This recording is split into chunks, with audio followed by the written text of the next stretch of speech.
Bien-aimés dans le Seigneur, bonjour. Gloire soit rendue à Dieu, le Dieu Tout-Puissant, le Dieu Créateur, notre Père, qui est Jéhovah, qui est Alpha, qui est Oméga, qui est le début, qui est la fin. Un grand privilège pour moi qui suis votre frère, un humain, un imparfait, un pécheur, qui aime les cultures humaines, qui aime le comportement humain, qui se rebelle des fois au devant de Dieu, un pécheur.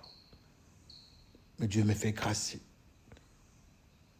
en utilisant ma bouche pour vous annoncer sa parole, qui est l'évangile de notre Seigneur Jésus-Christ. C'est moi, votre frère Bifoulou, du ministère des larmes bleues. Alors, avant de faire un pas dans les méandres de notre exhortation de ce soir, nous nous laissons entre les mains du Seigneur. Prions le Seigneur. Le Dieu merveilleux, le Dieu tout-puissant, le Dieu saint, trois fois saint, lent à la colère, prompt à écouter. Mais voici au devant de toi pour te dire merci. Quand tu m'utilises moi, un imparfait, quand tu m'utilises moi, un fils de l'homme,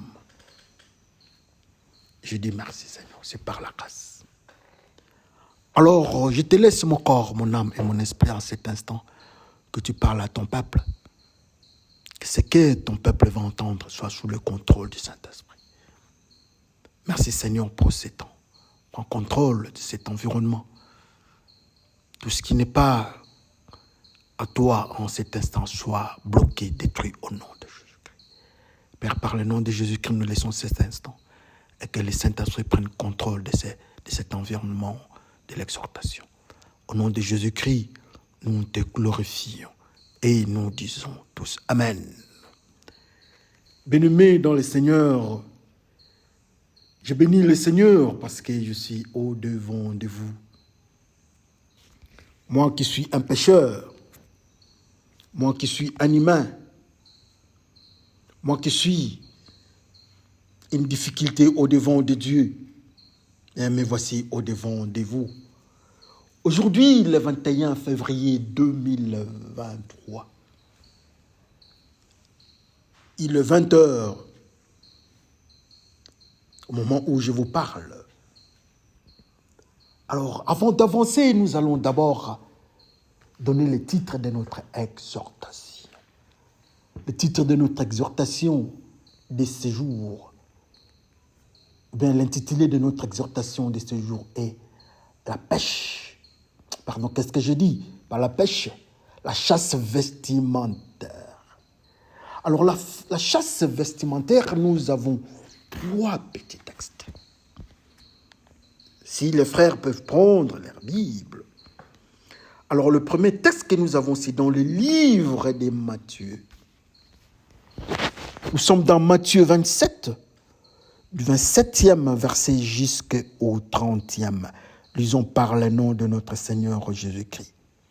Si je peux répéter, Matthieu 27, du 27e verset jusqu'au 30e. Lisons par le nom de notre Seigneur Jésus-Christ. Les soldats du gouverneur conduirent Jésus dans le prétoire et ils s'assemblèrent autour de lui toute la cohorte. Ils lui ôtèrent ses vêtements et les couvrirent d'un manteau écarlate.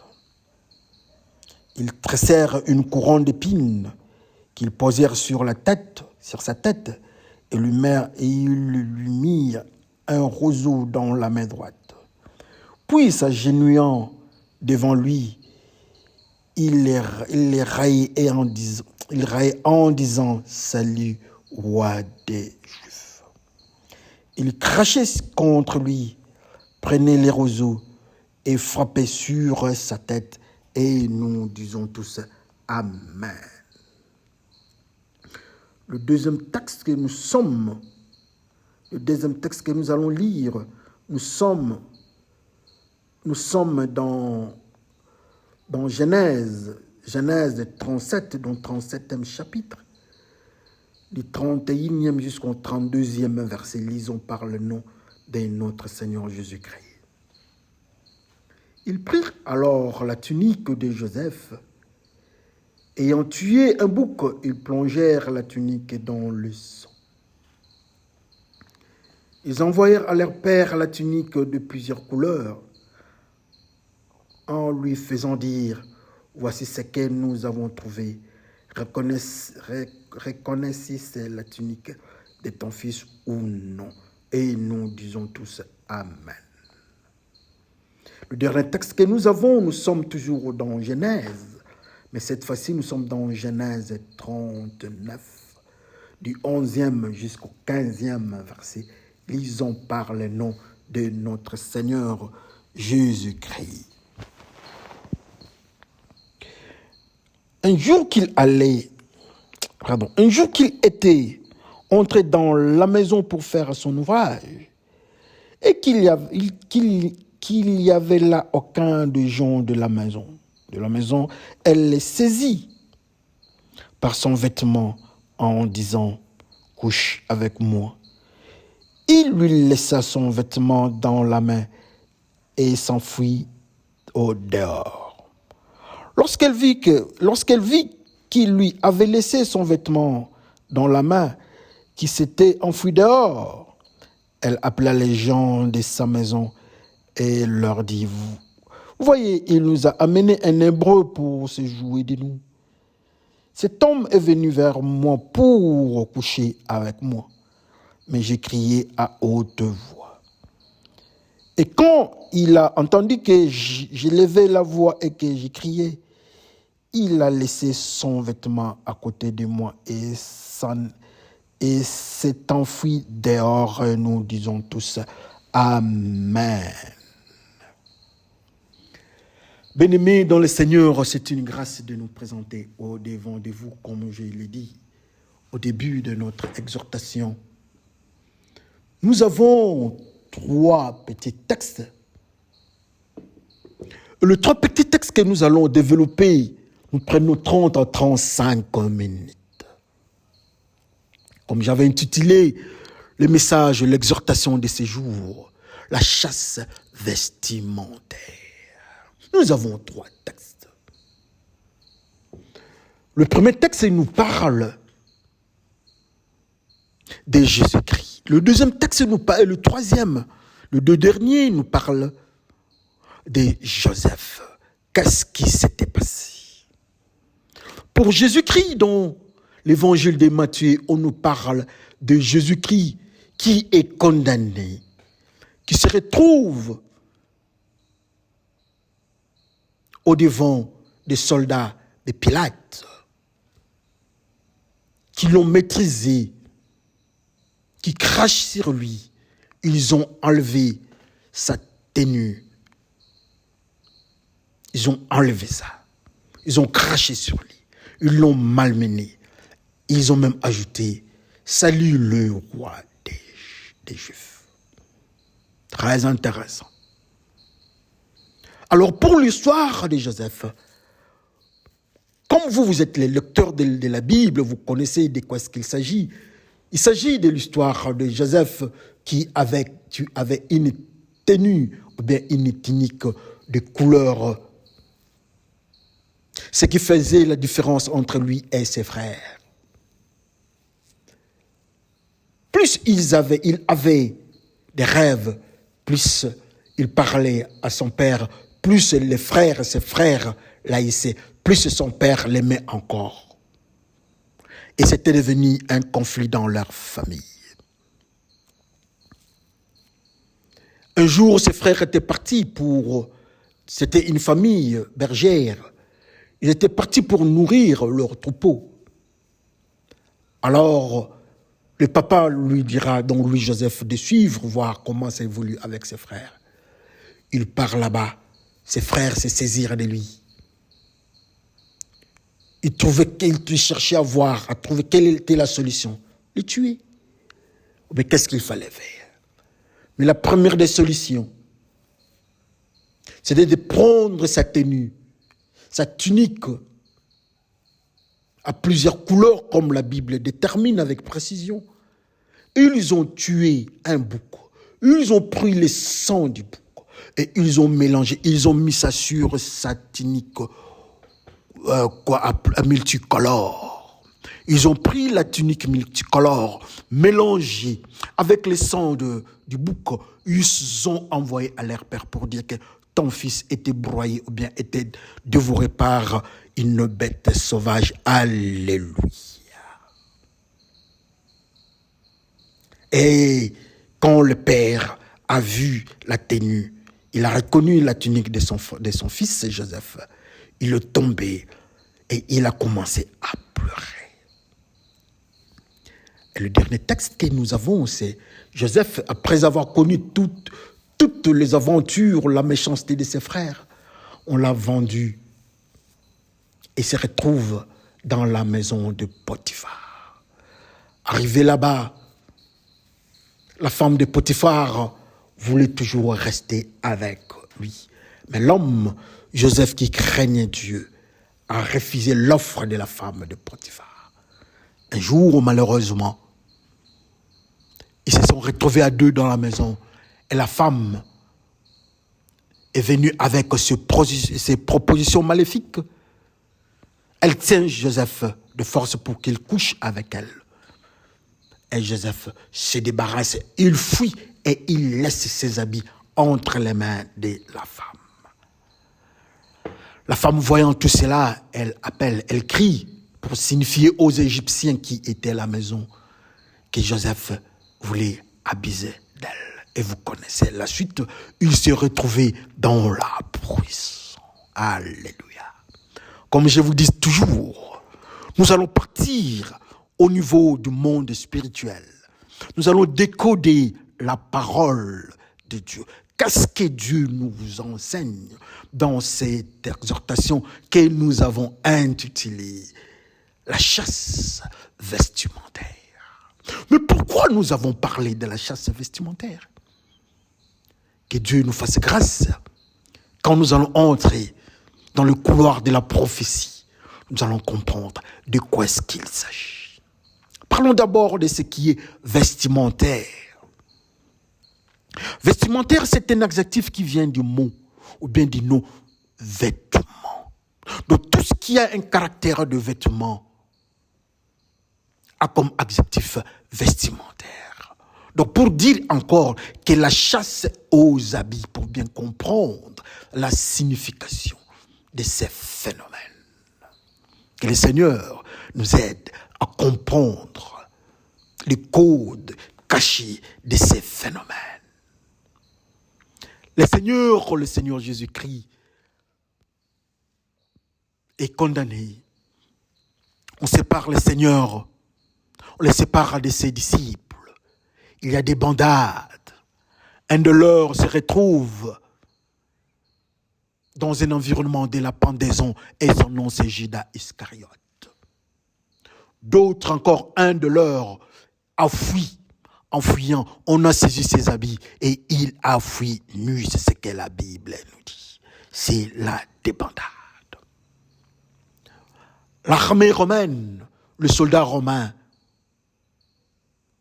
s'est saisi du roi, s'est saisi du Seigneur des Seigneurs, le Seigneur Jésus-Christ. Et ils l'ont amené au devant de leur maître. Ils ont parlé avec leur maître. Ils ont présenté Jésus-Christ. Mais de l'autre côté, il y avait un mouvement inverse. C'était l'Église, le responsable religieux qui était là-bas, comme la partie qui accusait Jésus-Christ. Jésus-Christ, notre Seigneur, est condamné. Jésus-Christ est entre les mains des soldats juifs. Jésus-Christ, notre Seigneur, connaît toutes les menaces, tout ce qui était ridicule. On l'a malmené. Mais ce qui m'intéresse dans cet environnement, il y a des phénomènes. Et la Bible nous dit que quand les soldats romains menaçaient le Seigneur, ils sont partis, ils ont pris ses vêtements. Ils sautaient sur ses vêtements. Ils prennent sur ses vêtements. Ils enlèvent, la Bible nous dit qu'ils enlèvent sa tenue, sa tunique à couture unique. Mais pourquoi alors ils ont enlevé cette tenue de Jésus-Christ? Pourquoi alors ils ont fait la chasse? Pourquoi alors leur point focal était de prendre la tenue du Seigneur Jésus-Christ, qui était la tunique, qui ne pouvait pas se déchirer? Ils ont enlevé ça. Ils n'ont pas déchiré, mais ils ont pris cette tunique. Qu'est-ce qui s'était passé dans le monde spirituel? Parlons d'abord des soldats romains. Le soldat romain, c'est une armée à caractère spirituel et physique matériel. À caractère matériel et physique, ce sont les soldats romains qui étaient autour de l'autorité romaine, qui avaient pris contrôle d'Israël. Ils étaient avec leur chef, avec le représentant. Les représentants de l'empereur. Il y avait Hérode, il y avait Pilate, il y avait toute une série. Et ces soldats-là étaient là pour gérer tout ce qui était à caractère militaire. Les soldats romains, quand on leur parle, quand la Bible parle des soldats romains, on voit le phénomène, on voit la dimension spirituelle de ces soldats-là. Ces soldats-là prennent le roi. Ces soldats-là partent directement toucher les habits du Seigneur. Qui avait dit à ces soldats-là de prendre seulement la tenue du Seigneur, au moment où cette tenue-là avait un caractère spirituel, car la Bible nous dit que cette tenue-là était une tenue à couture unique. C'était une tenue qu'on avait fermée, qu'on ne pouvait pas déchirer, qu'on n'avait même pas déchiré pour coudre. Mais quelle était la raison que ces soldats-là ont trouvé l'envie de prendre cette tenue-là? La tenue qui représentait la pureté du Seigneur, la tenue qui représentait la sanctification du Seigneur. Lui-même, Seigneur Jésus-Christ, était pur. Il était 3 fois saint. Alors, quelle était la raison de ces soldats-là de prendre cette tenue-là? Qu'est-ce qu'ils avaient trouvé de mieux dans cette tenue-là? Oh, souvenez-vous. Aujourd'hui, nous avons comme intitulé de notre message la chasse vestimentaire. Et il pointe la tenue du Seigneur. La pureté du Seigneur s'est caractérisée dans cette tenue-là. Souvenez-vous, quand quelqu'un était venu dans la fête, on lui posait la question, mais vous êtes entré dans cette fête comment? Au moment où vous n'êtes pas habillé comme vous devez être. Alors on l'a mis dehors.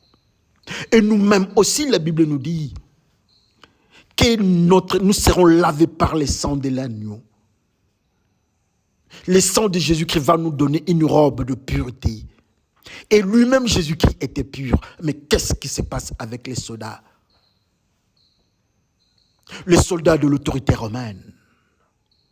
Ils ont pris cette tenue-là. Qu'est-ce qui les intéressait? Que le Seigneur nous aide à comprendre les phénomènes dans la sphère spirituelle. Une petite parenthèse. Quand Pierre, le Seigneur dit à Pierre, avant que les coqs ne chantent, tu vas me renier 3 fois. Dans cet environnement-là, avant 2 heures du matin, avant que les coqs ne chantent, la Bible nous dit que le serviteur, mais les serviteurs de qui? Toujours les serviteurs de l'autorité romaine. Ils se sont retrouvés au-devant de Pierre.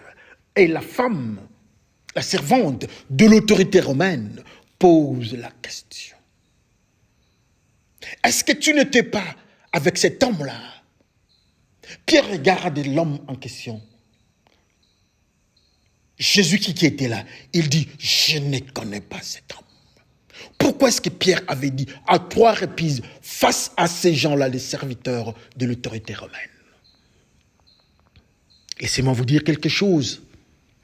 Un phénomène dans cet environnement-là, avec l'autorité romaine, avec Pilate, avec Jésus-Christ, il y avait un mystère, une puissance maléfique, les démons de tout genre, et il y avait aussi le Saint-Esprit. Quand ils ont ouvert les yeux de Pierre, Pierre regarde Jésus-Christ, Jésus-Christ qui était pur, Jésus-Christ qui parlait en langue, qui leur avait dit que ceux qui croiront en moi, en mon nom, parleront en langue. Ceux qui suivront ma parole seront libérés, ils iront dans le royaume des cieux. Ceux qui vont me suivre seront sauvés. Mais quand il regarde le mystère qui était au-devant de lui, il trouve un homme rempli de la saleté. Un homme rempli de péchés, couvert de péchés. Jésus-Christ a pris nos péchés et c'est ce que Pierre a vu. Pierre voit une autre dimension, la dimension de la mission de Jésus-Christ. Pierre voit ça. Pierre dit non, je ne connais pas cet homme. Oui, c'est vrai. Pierre ne connaissait pas Jésus-Christ sous cette forme-là. Pierre connaissait Jésus-Christ de miracles.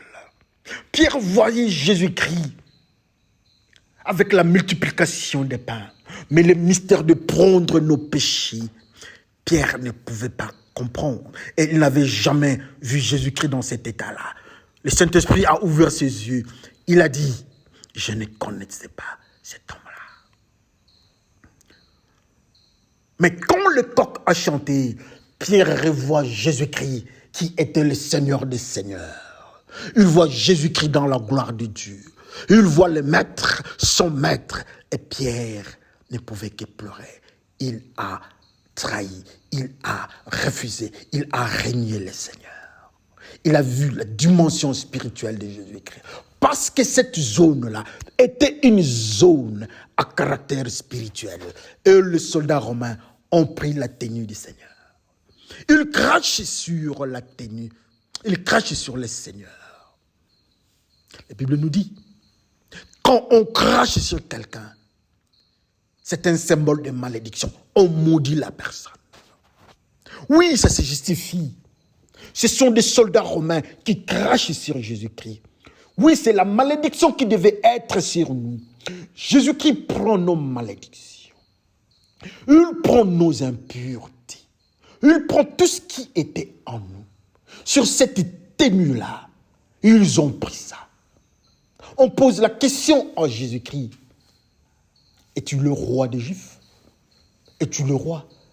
On lui pose la question, on dit, mon royaume n'est pas de cette terre. Mais quand on regarde la tenue de Jésus-Christ, la tenue spirituelle de Jésus-Christ, on trouve que la tenue de Jésus-Christ était une tenue de roi de ce monde, remplie de la saleté des péchés. Il a pris nos péchés. Jésus-Christ est confondu avec le roi de ce monde.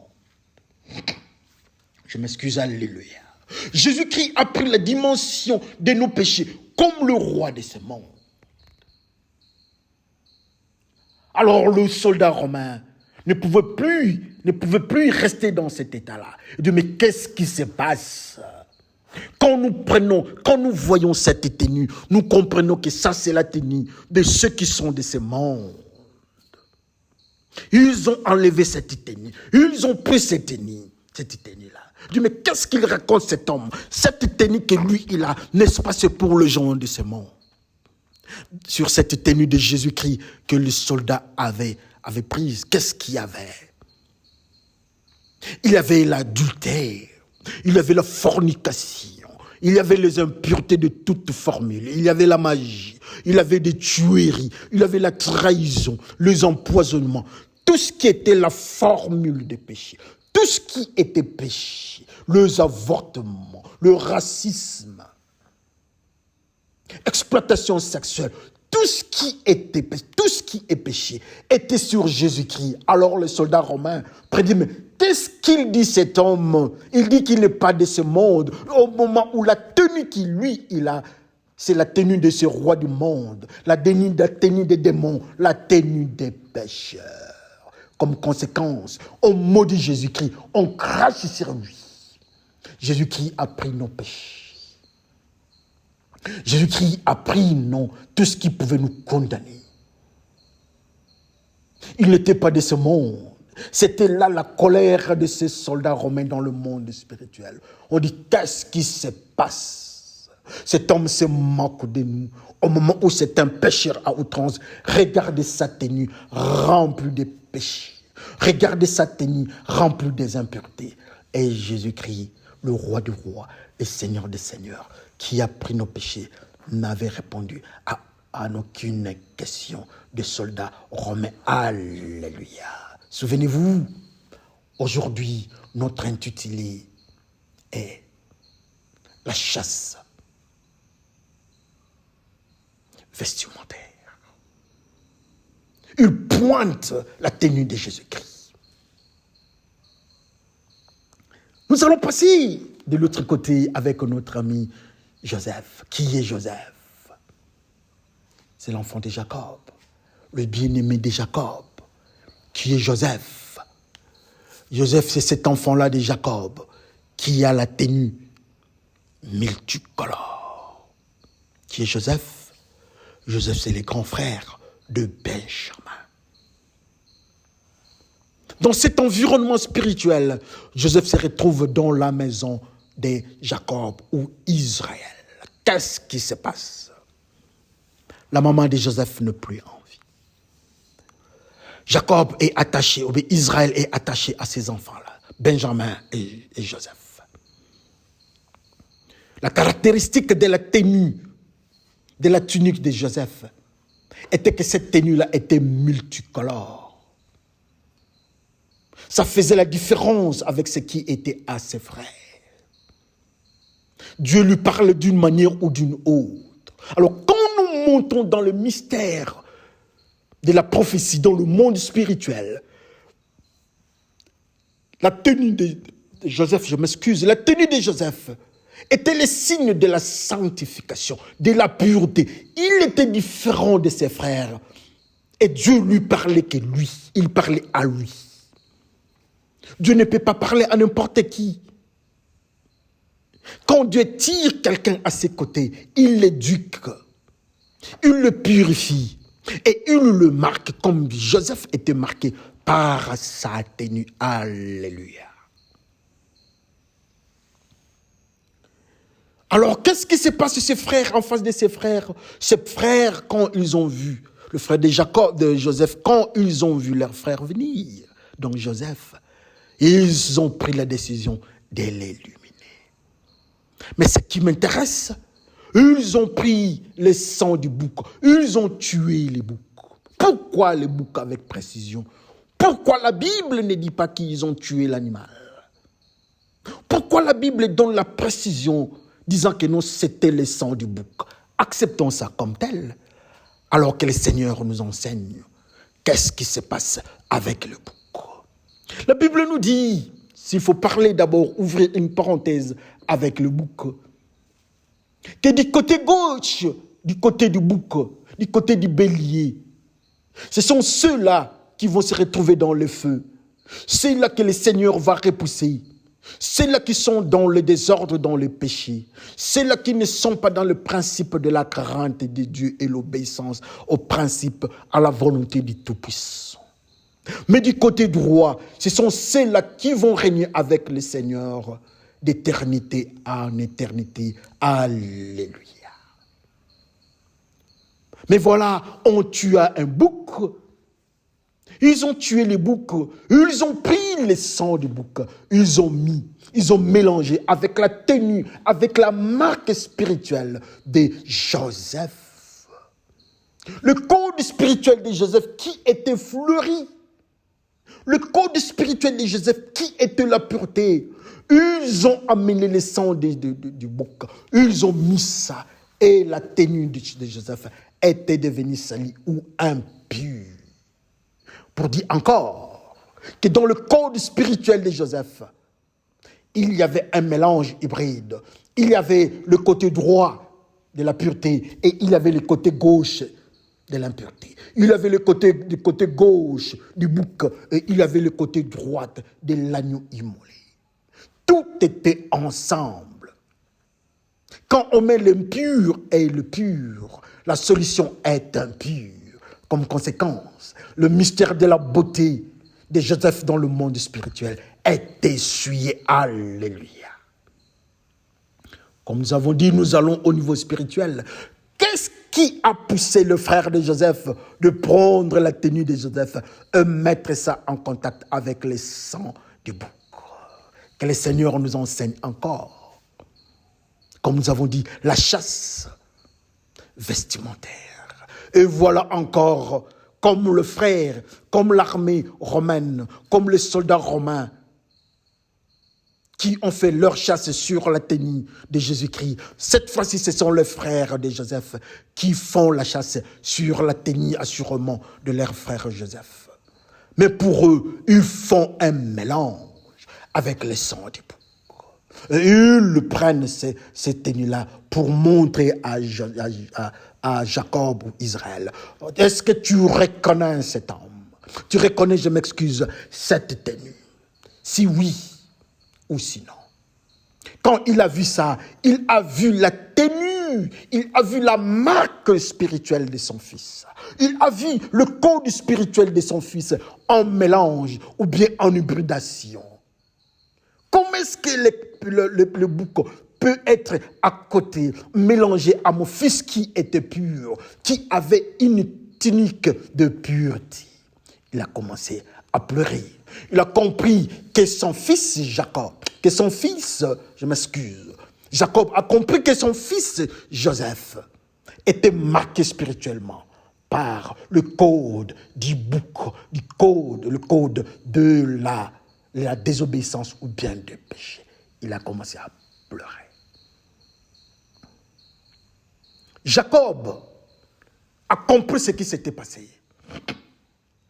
Que son fils était sali spirituellement.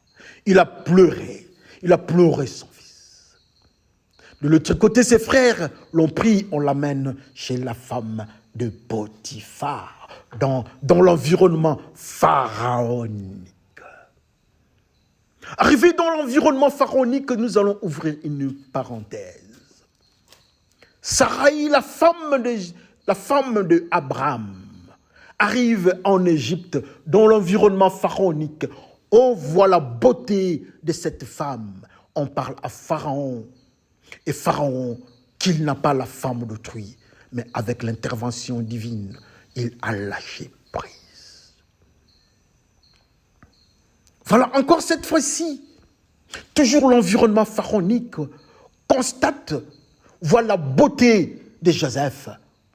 Cette fois-ci, nous allons encore essayer comme nous avons eu l'habitude. Ils ont pris Joseph. Ils ont mis Joseph dans la maison de Potiphar. La femme de Potiphar, une égyptienne, une païenne, était prête à tout. Parce qu'eux, ils vivaient dans le péché. L'adultère, la fornication n'était pas un problème pour eux. Mais quand elle est venue chez Joseph, Joseph avait la capacité spirituelle qu'il avait avant de la pureté. Mais cette femme a remarqué quelque chose sur Joseph, sa beauté. Il vient vers Joseph. Couche avec moi, faisons le péché. Nous sommes de gauche, nous aimons le péché, nous sommes adultères, fornication, ou nous sommes dans la fornication, nous sommes des fornicateurs. Faisons la fornication du côté gauche. Toi, tu as la tenue du côté gauche. Faisons la fornication. Ce n'est pas un péché. Nous n'obéissons pas à Dieu. Joseph dit non, moi je ne ferai pas ces histoires-là. C'est à cet instant-là que Joseph, en fouillant, il lâcha prise. Et la tenue de Joseph, le code spirituel mélangé ou bien hybride de Joseph, resta entre les mains de la femme. Et la femme était sûre que Joseph devait coucher avec elle à cause du code spirituel et du bouc que ses frères avaient mis sur lui. Le code du bouc, le code du péché, le code d'adultère, de la fornication, tout ce qui était sur lui, cette femme-là pensait que non, Joseph était l'un d'eux. Et quand elle venait pour coucher avec Joseph, elle était sûre. Mais Joseph n'était pas. Joseph avait une autre beauté de la crainte de Dieu.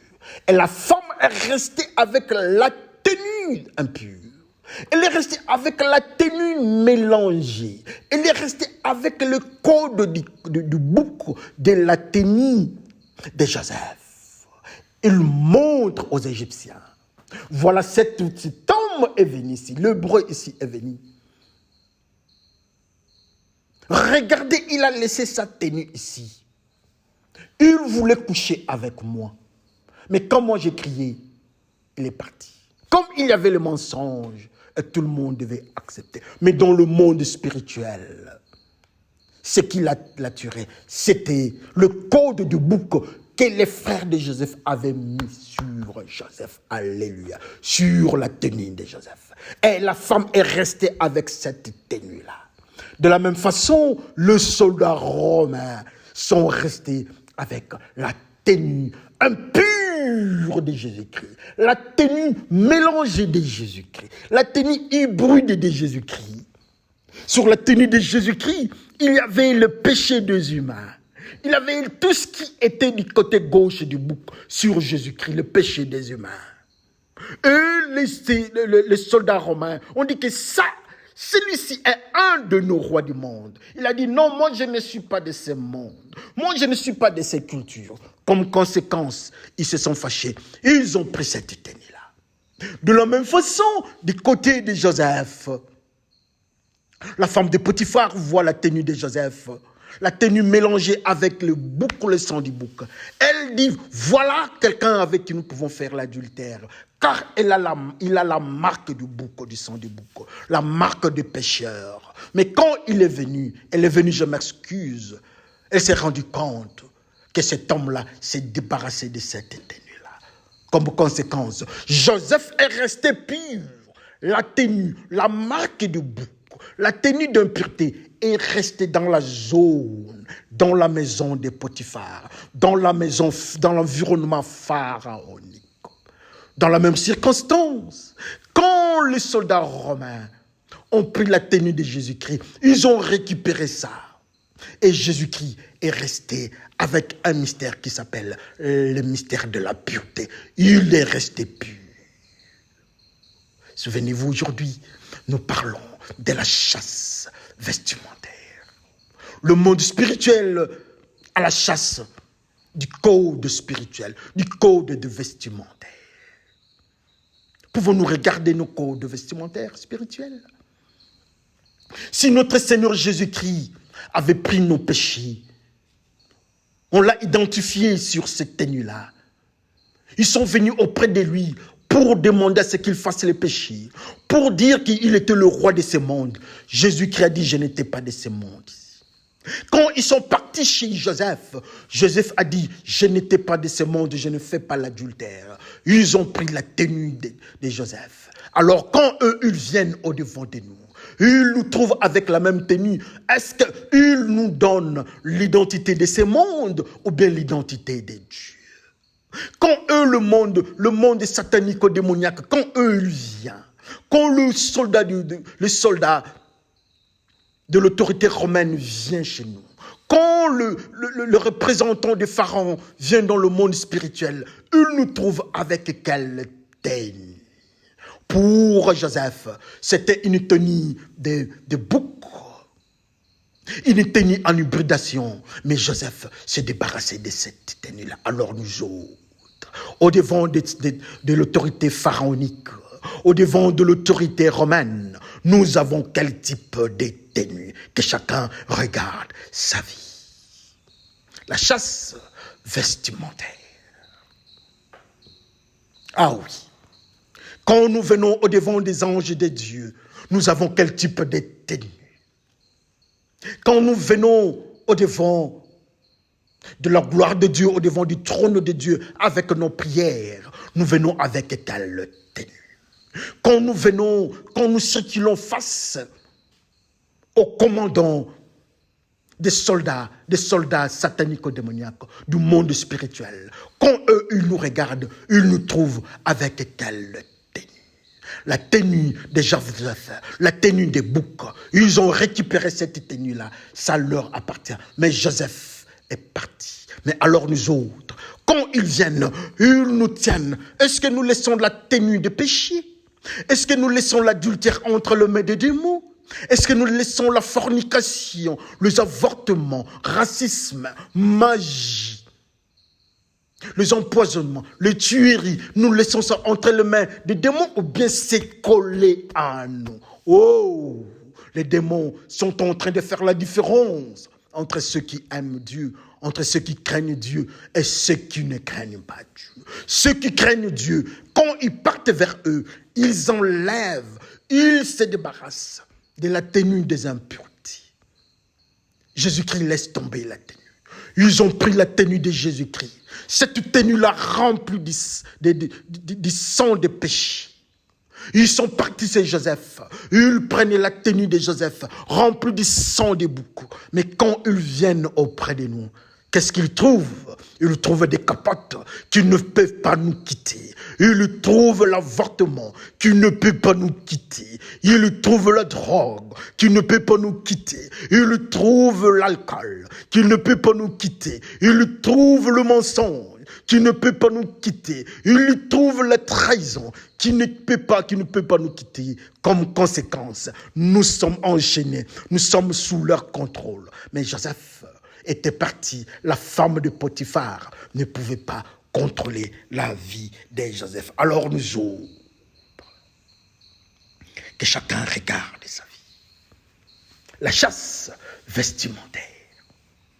Jésus-Christ est de l'autre côté. Il crie, il dit, venez auprès de moi. Je m'excuse. Venez auprès de moi. Moi, je vais vous laver avec les sangs de l'agneau.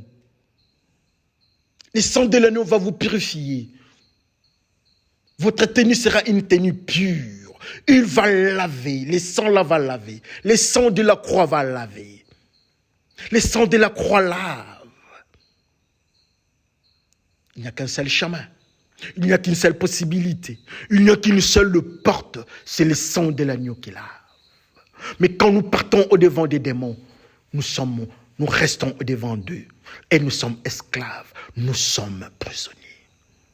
Mais si nous craignons Dieu et que nous sommes face aux démons, quand ils vont prendre la tenue, quand ils vont prendre les cultures du monde qui nous entourent, quand ils vont prendre les coutumes du monde, quand ils vont prendre les philosophies du monde, quand ils vont prendre tout ce qui est du monde, ils vont remarquer que nous allons laisser ça, mais nous allons partir purs. Nous allons partir sans ces marques-là de ce monde. Oh, Joseph est parti sans la marque du bouc, sans le côté gauche du bouc. Alors, nous autres, que chacun regarde sa vie. La chasse vestimentaire. Le Seigneur frappe à la porte. Il vient avec le sang qui a coulé à la croix. Il veut nous laver. Si nous voulons entrer dans la fête, nous devons avoir la tenue de la fête. Joseph est entré. Quand ils ont quitté l'Égypte, ils sont partis avec Joseph. Jésus-Christ à la croix, il a dit, Père, prends-moi, prends mon esprit. Le Père l'a pris. Alors nous autres, quand nous sommes au-devant de Dieu, avec ce que nous avons, est-ce que le Père va nous prendre ou bien nous serons toujours avec la tenue des impuretés? Je vais vous raconter une histoire pour clôturer cette exhortation. Malheureusement, j'ai débordé de 5 ou 10 minutes. Et c'est important. Vous allez m'en excuser. Jésus-Christ dit, ouvrez là où vous avez mis Lazare. On ouvre, on trouve Lazare là-bas. Lazare ne peut pas sortir. Pour la simple raison, Lazare avait la tenue des morts. Il avait la tenue funéraire qui le bloquait. Et Jésus dit, Jésus qui dit, enlevez-les, déliez-les, enlevez cette tenue.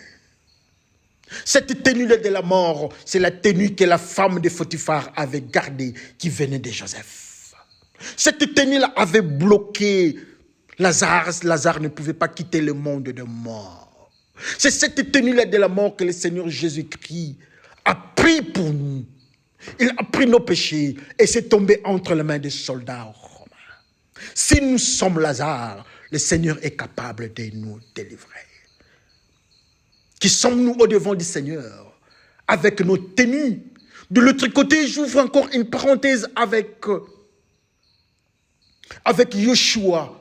Le diable prend Yeshua au-devant de Dieu avec la tenue de Yeshua. Il dit, regarde sa tenue. Regarde Yeshua. Mais le Seigneur a dit, enlevez ça, donne-lui une nouvelle tenue. Même l'enfant qui s'était rébellé avec la richesse, il a pris son héritage. Quand il est parti, la Bible nous dit qu'il est parti dans la zone porcine. Or, le porc, c'est un animal impur. Mais lui, il est parti là-bas. Ça signifie qu'il était devenu impur. Il vient au-devant de son père. Avant qu'il n'arrive à son père, le papa dit, qu'on lui donne-lui des nouveaux habits. Ils ont changé la tenue vestimentaire de ces garçons-là. C'est possible avec nous autres aussi. C'est possible. Il n'y a que Jésus-Christ qui peut faire ça. Alors nous autres, sommes-nous prêts d'accepter la méthode de Jésus-Christ? Ou bien nous restons toujours avec nos tenues qui nous marquent la tenue du côté gauche, du côté des porcs, du côté de l'âne, du côté des chameaux, du côté des boucs, du côté de tout ce qui est impur, qui ne peut pas être, qui ne peut pas passer à la table sacrificielle. Nous devons rester avec cette tenue-là. Jésus-Christ est prêt. Il nous frappe. Il frappe à nos cœurs. Il vient avec son sang. Il veut nous laver pour que nous ayons une tenue de pureté. Comme il a fait avec Lazare. Comme il a fait avec Joseph. Comme il a fait avec lui-même. Comme il a fait avec tous ceux qu'il aime. Comme il a fait ça à la croix. Il frappe à la porte de tout le monde. Que chacun regarde sa vie. Le Seigneur est prêt. Il est mort à la croix pour nous. Il a pris nos péchés. Il a pris la malédiction comme les soldats romains ont craché sur lui. Pourquoi nous ne pouvons pas accepter Jésus-Christ malgré nos richesses qui nous troublent, malgré notre pauvreté qui nous trouble, malgré la maladie qui nous trouble? Mais Jésus-Christ est là. Il veut nous donner une nouvelle tenue. La tenue de la pureté. Quand nous avons cette tenue-là, jamais nous serons du côté gauche, mais nous serons du côté droit. C'est là où nous avons la place. C'est là où le Seigneur Jésus-Christ garde sa place. Seigneur, que le Seigneur se souvienne de nous. Il est merveilleux Jésus-Christ. Cette place-là est pour tout le monde.